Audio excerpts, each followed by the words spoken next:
Welcome to my class. आज की हमारी क्लास जो होने वाली है वो प्रतिष्ठा बैच की है, क्लास 12th की। एंड कुछ दिनों से हमारी वीडियोस नहीं बन रही हैं क्लास 12th की। एक्चुअली मैंने एक पोल भी कंडक्ट किया था ग्रुप के अंदर, तो बच्चों ने कहा था कि मैम अब ऑर्गेनिक हमें करना चाहिए, तो इस चैप्टर के बाद हम ऑर्गेनिक स्टार्ट करेंगे। So I was preparing the notes for organic, right. तो ऑर्गेनिक स्टार्ट करेंगे इस चैप्टर के बाद में। आज इस चैप्टर की लास्ट क्लास बच्चों, ठीक है। एबनॉर्मल मॉलिक्यूलर मास पार्ट 14। एक्चुअली ये जो टॉपिक है वो वैसे तो आपके सिलेबस में है, बट इस सेशन के लिए आई थिंक ये टॉपिक जो है वो रिमूव कर दिया गया है। आई एम नॉट श्योर, मुझे एक बार देखना पड़ेगा। बट वैसे आप लोगों को पढ़ लेना चाहिए, बिकॉज आप सभी को, आप मेडिकल का या फिर इंजीनियरिंग का एंट्रेंस एग्ज़ाम तो आपको देना ही है, तो वहाँ तो आपको सारा ही सिलेबस पढ़ना है। तो आपके लिए तो ऐसा कुछ भी नहीं होना चाहिए आपके माइंड में कि ये सिलेबस हमें नहीं पढ़ना है, ठीक है स्टूडेंट्स। तो चलिए स्टार्ट करते हैं एबनॉर्मल मॉलिक्यूलर मास के टॉपिक को। तो स्टूडेंट्स, एबनॉर्मल मॉलिक्यूलर मास का मतलब क्या है? एबनॉर्मल एबनॉर्मल का मतलब होता है कि जो एक्चुअल है उससे अलग होना मॉलिक्यूलर मास का, राइट। तो हमने कॉलिगेटिव प्रॉपर्टीज़ पढ़ी अभी चारों, उसमें हमने कैलकुलेशन हमने सीखा कि कैसे करना है, और उसके बाद में हमने ये भी सीखा कि सॉल्यूट का मॉलिक्यूलर मास भी कैसे कैलकुलेट करना है फ्रॉम दैट फार्मूला ओनली। तो हमने वो सारी चीज़ें सीखी। तो हमने ये भी चीज़ समझी वहाँ पे कि मॉलिक्यूलर फार्मूला जो है, मॉलिक्यूलर मास जो है वो हम निकाल सकते हैं सॉल्यूट का। बट यहाँ कहा जा रहा है एबनॉर्मल। बच्चों, कई बार क्या होता है कि जब हम कोई सॉल्यूशन प्रिपेयर कर रहे हैं और वहाँ पे जो हमारा सॉल्यूट है, अगर वो एसोसिएशन कर जाए या डिसोसिएशन कर जाए, मतलब या वो डिफरेंट पार्टिकल्स में ब्रेक हो जाए या वो कुछ पार्टिकल्स मिल करके एक पार्टिकल बना लें, तो उस केस में क्या होता है कि हमारी कैलकुलेशन के टाइम पे मॉलिक्यूलर मास का जो आंसर है वो अलग आ जाता है। मतलब जो उसका नंबर ऑफ जो आना चाहिए उसका मॉलिक्यूलर मास वो अलग आ जाएगा। क्योंकि देखो, अगर वो डिसोसिएट हो गए तो पार्टिकल्स छोटे छोटे हो गए, अगर वो एसोसिएट हो गए तो पार्टिकल्स जो हैं कलेक्ट होने के बाद में उनका मॉलिक्यूलर मास ज़्यादा आ जाएगा। तो जब इस तरह की कंडीशन आ जाए तो हमारी जो एक्चुअल थ्योरेटिकल वैल्यू है उससे प्रैक्टिकल वैल्यू मैच नहीं करती है, उसी को कहा जाता है एबनॉर्मल मॉलिक्यूलर मास, ठीक है। तो ये कब होता है? इन केस ऑफ एसोसिएशन, या तो जो सॉल्यूट हैं वो 2 या 3 मॉलिक्यूल्स मिल करके एसोसिएट कर जाएं, एक मॉलिक्यूल बना लें, या फिर वहाँ पे हो जाए डिसोसिएशन, मतलब कि वहाँ पे एक ही मॉलिक्यूल जो हमने पानी में डिज़ोल्व किया था या किसी और सॉल्वेंट में डिज़ोल्व किया था वो डिसोसिएट हो जाए। तो अगर ऐसी कंडीशन हो जाती है तो वहाँ पे जो मॉलिक्यूलर मास की जो वैल्यू है वो क्या हो जाती है? एबनॉर्मल हो जाती है, मतलब वो चेंज हो जाती है, ठीक है स्टूडेंट्स। तो इसी को हमें कैलकुलेट करना है कि किस कंडीशन में कैसा होता है। तो हम इसको लिख लेते हैं, डेफिनेशन लिख लेते हैं इसकी। डेफिनेशन है इसकी, when ever a solute undergo, कोई अगर सॉल्यूट जो है वो अंडरगो करता है किसको? एसोसिएशन प्रोसेस को या डिसोसिएशन प्रोसेस को। अंडरगो एसोसिएशन और डिसोसिएशन, और dissociation, in that case the value of molecular mass, उस कंडीशन में बच्चों मॉलिक्यूलर मास की जो वैल्यू होती है वो क्या हो जाती है? चेंज हो जाती है, comes different. This is known as abnormal molecular mass, ठीक है, वो डिफरेंट आ जाएगी। तो लिख लेते हैं इसी को, this is known as abnormal molecular mass, ठीक है बच्चों। ओके, तो यहाँ तक हमने बात कर ली। अभी हम बात करते हैं वॉन ऑफ फैक्टर, ठीक है। वॉन ऑफ फैक्टर जो है वो यहाँ पे हमने उसी कैलकुलेशंस पढ़नी है। वो क्या होता है वॉन ऑफ फैक्टर? उसको नोट किया जाता है आई से, ठीक है। तो van Hoff factor is denoted by i, इसका फॉर्मूला हमें पढ़ना है। अब यहाँ पे जो बच्चों फॉर्मूला हमें पढ़ना है ना, वो फॉर्मूला जो है हमें दो चीज़ों से हम पढ़ेंगे। एक तो हम पढ़ेंगे मॉलिक्यूलर मास से भी, और एक पढ़ेंगे कॉलिगेटिव प्रॉपर्टी से भी। Van't Hoff factor i is equal to normal molecular mass upon observed molecular mass, upon observed molecular mass, ये होता है हमारा फॉर्मूला। ये तो है फर्स्ट फॉर्मूला, देखो बच्चों, ठीक है। Normal molecular mass upon observed, कितना ऑब्जर्व किया गया एक्सपेरिमेंटली वो वैल्यू, ठीक है। तो ये तो हो गया फॉर्मूला नंबर 1। इसी तरह से हम एक और फॉर्मूला लिख सकते हैं वांट ऑफ फैक्टर का। तो van't Hoff factor i is equal to, अगर हम यही फॉर्मूला हम लिखें कॉलिगेटिव प्रॉपर्टीज के टर्म्स में, तो क्या होगा बच्चों, आप लोग जानते हो कॉलिगेटिव प्रॉपर्टी जो भी वैल्यू होती है वो इनवर्स प्रोपोर्शन होती है किसके, मॉलिक्यूलर मास के, ठीक है ना। तो हम क्या कर सकते हैं, यहाँ पे जो होगा हमारा फॉर्मूला थोड़ा सा ट्विस्ट हो जाएगा। यहाँ पे ऑब्जर्व्ड मॉलिक्यूलर मास जो है वो ऑब्जर्व्ड कॉलिगेटिव प्रॉपर्टी न्यूमरेटर में आ जाएगी। ऑब्जर्व्ड कॉलिगेटिव प्रॉपर्टी, अगर आपको क्वेश्चन में वैल्यू दी है तो आप उसको पुट करके निकाल सकते हैं, ठीक है, divide by normal colligative property, normal colligative property. तो एक फॉर्मूला आपका ये है, ठीक है बच्चों। एंड आप जानते हो कॉलिगेटिव प्रॉपर्टी डिपेंड किस पे करती है, कॉलिगेटिव प्रॉपर्टी डिपेंड किस पे करती है, what is the definition of colligative property, हमने ये पढ़ा था। कॉलिगेटिव प्रॉपर्टी जो होती है वो डिपेंड करती है नंबर ऑफ पार्टिकल्स पे, है ना, नंबर ऑफ पार्टिकल्स पे डिपेंड करती है। तो हम इस फॉर्मूले को नंबर ऑफ मोल्स की टर्म्स में भी लिख सकते हैं। तो एक और फॉर्मूला बन सकता है यहाँ पे, van't Hoff factor i is equal to, क्या हो जाएगा formula, observed number of moles divide by normal number of moles, right. ये भी हो सकता है। अब इसका मतलब क्या है, इसका मतलब है ऑब्जर्व्ड का मतलब एक्सपेरिमेंटली कितना है, मतलब कि जब आपने डिसॉल्व किया सॉल्यूट को सॉल्वेंट के अंदर तो उनका एसोसिएशन हुआ या डिसोसिएशन हुआ, क्या वो ब्रेक हो गए, क्या वो एसोसिएट हो गए, तो उनका नंबर कितना है। तो नॉर्मल मॉलिक्यूलर मास मतलब नॉर्मल नंबर ऑफ मोल्स, मतलब जितना हम सोच के चल रहे हैं कि भैया हमने डिसॉल्व कर दिया तो उसका मॉलिक्यूलर मास तो 50 होगा मान लीजिए, बट अगर वो एसोसिएट कर गया या डिसोसिएट कर गया तो 50 से ज़्यादा भी हो सकता है और कम भी हो सकता है। तो यहाँ पे हमें लिखना पड़ेगा number of moles before association dissociation लिखना है नीचे, और यहाँ पे लिखना है हमें आफ्टर एसोसिएशन डिसोसिएशन, ठीक है, उसकी वैल्यू हमें यहाँ पे लिखनी है। तो अगर हमारे पास हमें वैल्यू वो दी हुई है कि पहले क्या थी और बाद में क्या थी नंबर ऑफ मोल्स की वैल्यू, तो जो भी हमें दिया हुआ हो उसको पुट कर सकते हैं। तो हमने यहाँ पे देखिए ऑलमोस्ट 4 फॉर्मूला देख लिए, उससे हम आई की वैल्यू कैलकुलेट कर सकते हैं। तो बच्चे पहला फॉर्मूला क्या था हमारा, van't Hoff factor i is equal to normal molecular mass by observed molecular mass. Van't Hoff factor i is equal to observed colligative property by normal colligative property, जो दिया हो उसको पुट करें। And last formula is observed number of moles, मतलब experimentally कितने number of moles आ रहे हैं वो, divide by normal number of moles, मतलब कितने आपने लिए थे स्टार्टिंग में, जितना आप मान के चल रहे हो, एंड अगर एसोसिएशन डिसोसिएशन हुआ है तो कितना हो गया।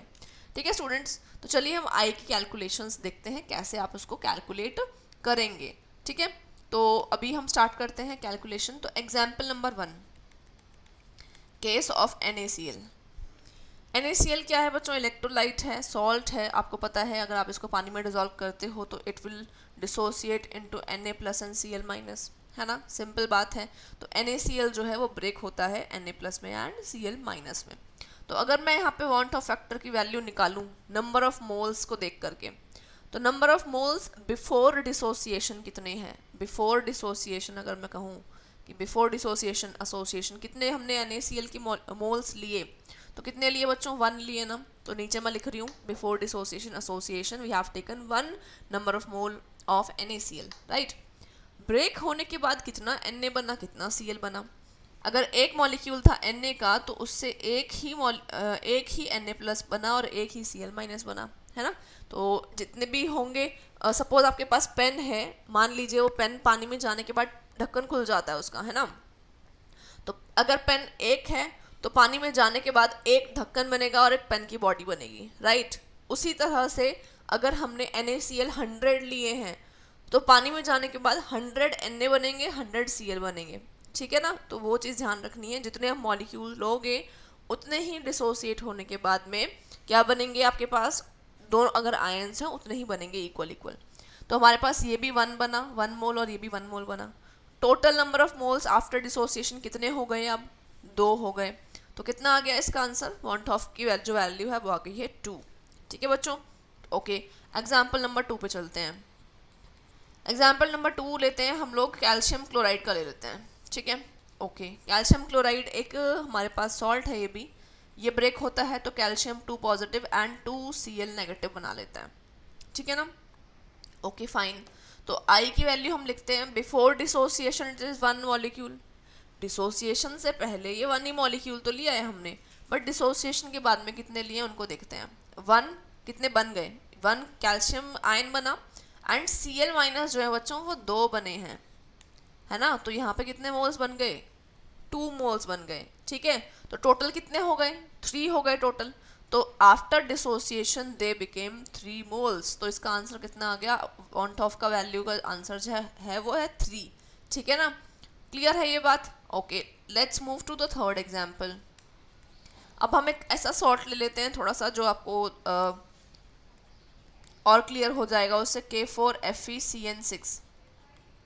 ये हमने सॉल्ट ले लिया, इसको पानी में डिसोसिएट करते हैं। डिसोसिएट कराया तो पोटेशियम आयन कितने बनेंगे हमारे पास, 4 बनेंगे। ठीक है, एंड FeCN6 ये इस पे 4 माइनस चार्ज होगा। तो कितने नंबर ऑफ मोल्स हम स्टार्टिंग में लेके चले थे, 1 मोल। कितने बन गए पोटेशियम आयन, 4 मोल्स, और ये कितने बन गया, 1 मोल। तो अगर मैं आई की वैल्यू निकालती हूँ तो बिफोर डिसोसिएशन एसोसिएशन तो हमारे पास 1 था, but after dissociation we are seeing that here 5 moles are formed. तो कितना आ गया आपके पास आंसर, 5 आ गया। ठीक है, तो बच्चों एक चीज़ हमने देखी, जब हम डिसोसिएशन केसेस देखते हैं, we have seen dissociation cases ना, NaCl, CaCl2, पोटेशियम फेरोसाइनाइड, इन सब में क्या हो रहा है, डिसोसिएशन हो रहा है। डिसोसिएशन केसेस में आई की वैल्यू जो होती है वो मोर देन 1 होती है। डिसोसिएशन केसेस में आई की वैल्यू कितनी आ रही है, 1 से ज़्यादा आ रही है। आप देख रहे हो NaCl के केस में 2 आया, कैल्शियम क्लोराइड के केस में 3 आया, एंड पोटेशियम फेरोसाइनाइड के केस में 5 आया। ठीक है ना बच्चों, तो यहाँ तक क्लियर है आपको। चलिए फोर्थ एग्जाम्पल करते हैं। फोर्थ एग्जाम्पल बच्चों हमारे पास है ethanoic acid. Ethanoic acid, ethanoic acid होता है CH3COOH। आप में से शायद कुछ बच्चे जानते होंगे, जो आप लोगों ने इसको शायद अभी ऑर्गेनिक में पढ़ रहे होंगे, कि इथेनोइक एसिड जो है वो डाइमर फॉर्म में भी एग्जिस्ट करना पसंद करता है। डाइमर फॉर्म का मतलब क्या हुआ, देखो CH3COO, ये एक मॉलिक्यूल हो गया, इसी तरह से यहाँ पे दूसरा मॉलिक्यूल हो जाएगा। ठीक है, अब यहाँ पे अगर मैं चार्जेस की बात करूँ तो इससे पार्शियल नेगेटिव चार्ज होता है, इससे पार्शियल पॉजिटिव चार्ज होता है। यही कंडीशन यहाँ पे भी होगी। अब यहाँ पे क्या एग्जिस्ट करने लग जाती है इन दोनों के बीच में बच्चों, यहाँ हो जाती है हाइड्रोजन बॉन्डिंग, यहाँ भी हो जाती है हाइड्रोजन बॉन्डिंग। तो अगर एक मॉलिक्यूल है ये और दूसरा मॉलिक्यूल है ये, तो 2 मॉलिक्यूल आपस में डबल हाइड्रोजन बॉन्डिंग से जुड़ जाते हैं, जिसको कहते हैं intra molecular hydrogen bonding. Intra molecular hydrogen bonding यहाँ डेवलप हो जाती है।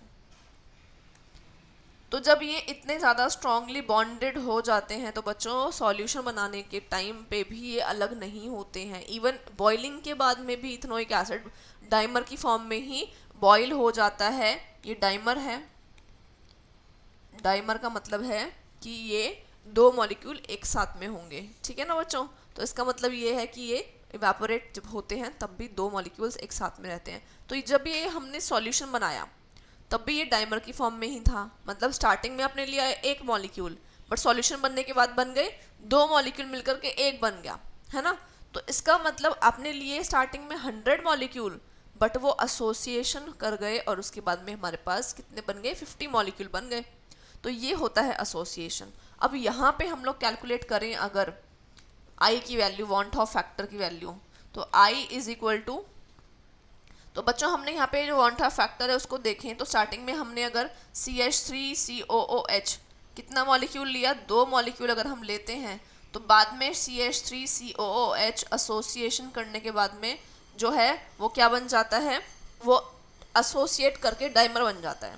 ठीक है, ये एक ही फार्मूला बन गया। तो स्टार्टिंग में हमने लिए कितने 2 और बन गए कितने बाद में 1 मोल। तो कितना आई, आई की वैल्यू हाफ आई ना, हाफ मतलब आई से कम, मतलब 1 से कम आई। तो इसका मतलब in case of association, want of factor value is less than 1 से छोटी वैल्यू आती है एसोसिएशन के केस में। तो ये आपके उसमें आ सकता है। ठीक है, आपके एंट्रेंस एग्जाम में आपसे पूछा जा सकता है कि एसोसिएशन में और डिसोसिएशन में क्या वैल्यूज हो सकती हैं। ठीक है, चलिए अब हम बात करते हैं degree of dissociation, degree of association की। चलिए अब हम लिख लेते हैं वांट ऑफ फैक्टर में हम 2 चीज़ें और कैलकुलेट करना सीखेंगे। वांट ऑफ फैक्टर 2 पार्ट में डिवाइड कर दीजिए इसको। डिग्री ऑफ डिसोसिएशन और यहां लिख देते हैं डिग्री ऑफ डिसोसिएशन, एसोसिएशन।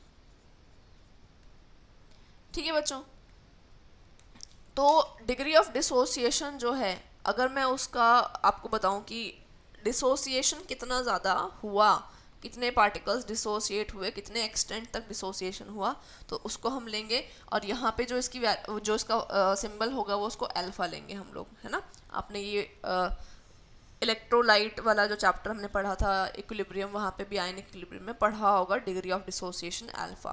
तो ये आपके लिए नई टर्म नहीं है, आपने पहले इसको पढ़ा है। ठीक है स्टूडेंट्स, तो चलिए इसके एग्जांपल्स भी हम करेंगे। तो अल्फा का फॉर्मूला ड्यूरिंग डिसोसिएशन हमारा क्या रहेगा, नंबर ऑफ मोल्स टेकन नीचे लिखना होता है, स्टार्टिंग में आपने कितने लिए और बाद में कितने बन गए डिसोसिएशन के बाद, वो आप ऊपर लिखोगे। तो number of moles formed after dissociation, कितने बने डिसोसिएशन के बाद, वो ऊपर लिखोगे। ठीक है, इसी तरह से यहाँ पे फॉर्मूला क्या हो जाएगा, alpha is equal to number of moles taken नीचे और number of moles after association, ये हो गया ऊपर। ठीक है, तो ये फॉर्मूला जो है बच्चों, ये आप लोगों को पता होना चाहिए। चलिए अब इसी पे हम लोग क्या करेंगे, क्वेश्चंस करते हैं। तो क्वेश्चन हम करेंगे सबसे पहले question number 1, degree of dissociation alpha की वैल्यू जो है इस पे बेस्ड करते हैं हम क्वेश्चन। ठीक है, तो हमारे पास क्या है, NaCl की बात कर लेते हैं। NaCl सबसे simplest example gives Na plus and Cl minus. ठीक है, इनिशियली एट टाइम ज़ीरो अगर हम देखें इनके नंबर ऑफ मोल्स की अगर हम बात करें तो NaCl के नंबर ऑफ मोल्स कितने हैं बच्चों, कितने नंबर ऑफ मोल्स हैं स्टार्टिंग में, NaCl के नंबर ऑफ मोल्स हैं हमारे पास 1। ठीक है, बट स्टार्टिंग में इनिशियली इसके तो कोई नंबर ऑफ मोल्स है ही नहीं Na plus and Cl minus के, उसको 0 लिख लेते हैं। अब after some time T dash लिख लिया जाए तो जो NaCl है उसमें से कुछ पार्टिकल्स या कुछ मॉलिक्यूल्स डिसोसिएट हो जाएंगे, है ना। तो 1 माइनस अल्फा लिख लेती हूँ, डिग्री ऑफ डिसोसिएशन कुछ भी हो, कुछ भी कितना भी पार्टिकल्स जो हैं वहाँ से डिसोसिएट हो गए। मान लीजिए हमने लिए जितने, उनमें से आधे मॉलिक्यूल जाकर डिसोसिएट हो गए। जितने मॉलिक्यूल डिसोसिएट है बच्चे, मान लो 100 लिए थे अपने, उसमें से 50 टूट गए। तो 50 टूटे तो कितने Na प्लस बने और कितने Cl माइनस बने, 50-50 ना, 25-25 तो नहीं बनेंगे। सोचो इस बात को ध्यान से, बहुत कन्फ्यूजन होता है बच्चों को यहाँ पे। अगर मैं एक पेन को पानी में डाल रही हूँ, पेन पानी में जाने के बाद खुल जाता है, ढक्कन खुल जाता है, तो अगर मैंने 100 पेन डाले पानी के अंदर तो 100 ढक्कन और 100 बॉडी बनेगी पेन की, है ना, 100 बनेगी। इसी तरह से अगर मैं NaCl के भी 50 मॉलिक्यूल्स डालती हूँ पानी के अंदर तो 50 ही Na और 50 ही Cl निकलेंगे उसमें से। तो यहाँ पे हमने देखा कि अगर हमने अल्फा लिया, अल्फा पानी के अंदर डाला तो अल्फा ही Na प्लस बना और अल्फा ही Cl माइनस बना। समझ में आया, थोड़ा थोड़ा समझ में आया होगा। चलिए अब हम वैल्यू लगाते हैं, आई का फॉर्मूला लगा लेते हैं यहाँ पे। ठीक है, तो आई का फॉर्मूला बच्चों क्या होता है, नंबर ऑफ, यहाँ पे जो हमारा फॉर्मूला है आई का वो क्या होगा, number of moles taken after dissociation. After dissociation कितने हुए हमारे पास, वो देखिए आफ्टर डिसोसिएशन बच्चों सॉल्यूशन के अंदर ये भी एग्जिस्ट कर रहा है, ये भी एग्जिस्ट कर रहा है और ये भी एग्जिस्ट कर रहा है। सॉल्यूशन तो कहीं गया नहीं ना, सब कुछ रिएक्टेंट भी प्रोडक्ट भी सब वही है, कुछ सेपरेट तो हमने किया नहीं, तो इन तीनों को ऐड करना पड़ेगा। तो 1 minus alpha plus alpha divide by starting में कितना लिया था नंबर ऑफ मोल्स, 1 लिया था। अब इसको सॉल्व करिए, ये और ये कैंसिल आउट हो गया, तो क्या बचा 1 प्लस एल्फा बाय 1 या फिर I is equal to 1 plus alpha, ये बच गया हमारे पास। तो बच्चों ये आपको करने के लिए आ सकता है एग्जाम में, तो इसको एज इनिशियल पार्ट न्यूमेरिकल्स में लेना होता है। तो आप न्यूमेरिकल प्रैक्टिस करेंगे तो आपको ये चीज़ देखने में आएगी, आपको क्वेश्चन आएंगे सामने। ठीक है, चलिए दूसरा क्वेश्चन करते हैं। अब हम करते हैं एसोसिएशन का एक क्वेश्चन कर लेते हैं। ठीक है, वही कर लेते हैं इथेनोइक एसिड वाला। तो बच्चों CH3COOH हमने स्टार्टिंग में कितने लिए, 2 मॉलिक्यूल्स लिए। कितने बन गए डिसोसिएट होने के बाद में, मतलब एसोसिएशन के बाद में, ये बन गया CH3COOH 2, मतलब एक मॉलिक्यूल बन गया, 2 मॉलिक्यूल एसोसिएट हो गए तो एक मॉलिक्यूल बन गया। ठीक है, तो एट T0 हमारे पास ये कितने हैं, मान लीजिए अगर हम 1 लेते हैं तो ये स्टार्टिंग में 0 मान लेते हैं इसको। एट T' 1 माइनस एल्फा, कुछ इसमें से घटे होंगे। जब इसमें से कुछ घटे होंगे तो बच्चों एक चीज़ यहाँ पे ध्यान रखो, मैं यहाँ पे कितना लिखने वाली हूँ वो चीज़ समझा रही हूँ मैं आपको। देखो अगर आप लेते हो 100 तो बाद में हो जाएंगे 50 एसोसिएट करने के बाद में। अगर आप लेते हो 10 तो बाद में हो जाएंगे 5।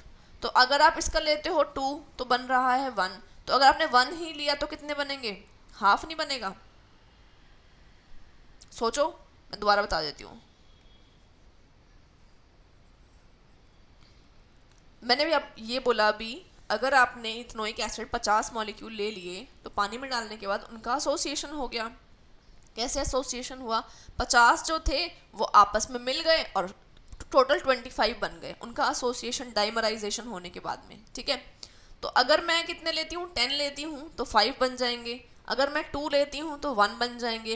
अगर मैंने 1 लिया तो कितने बन जाएंगे, हाफ बन जाएंगे। मतलब लॉजिकली अगर आप सोचो, क्योंकि हम 1 के रिस्पेक्ट में तो कैलकुलेशन कर रहे हैं, तो अगर हमने यहाँ पे 2 लिया होता तो उससे 1 बन गया होता, पर मैं ले ही रही हूँ 1, तो यहाँ पे क्या बनेगा। तो अगर आपने अल्फा रिमूव करा तो अल्फा बाय 2 नहीं बनेगा। सोचो ना, हाफ बनेगा ना, क्योंकि हाफ ही तो बन रहा है, 100 से 50 बन रहा है, 50 से 25 बन रहा है ना, तो ये हाफ हो जाएगा। तो अगर मैं यहाँ पे I का फॉर्मूला लगा दूँ, I इज इक्वल टू क्या हो जाएगा, आफ्टर डिसोसिएशन एसोसिएशन, ऊपर लिखना है हमें इसको भी और इसको भी।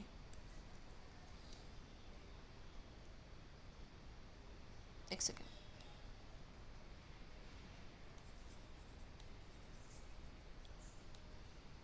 वन माइनस अल्फा, इसे भी लिखना है हमें और इसको भी लिखना है। क्यों लिखना है हमने दोनों को बच्चों, दोनों को इसलिए लिखना है क्योंकि सॉल्यूशन के अंदर तो सब कुछ अभी प्रेजेंट ही, हमने कुछ रिमूव नहीं किया वहाँ से, है ना। तो 1 minus alpha plus alpha by 2 divide by 1, ये हो गया हमारा I का वैल्यू। इसको और फर्दर भी आप सॉल्व कर सकते हो। ठीक है बच्चों, चलिए नेक्स्ट एग्जाम्पल पे चलते हैं। अब हम कर लेते हैं एग्जाम्पल, एक डिसोसिएशन का एग्जाम्पल और कर लेते हैं।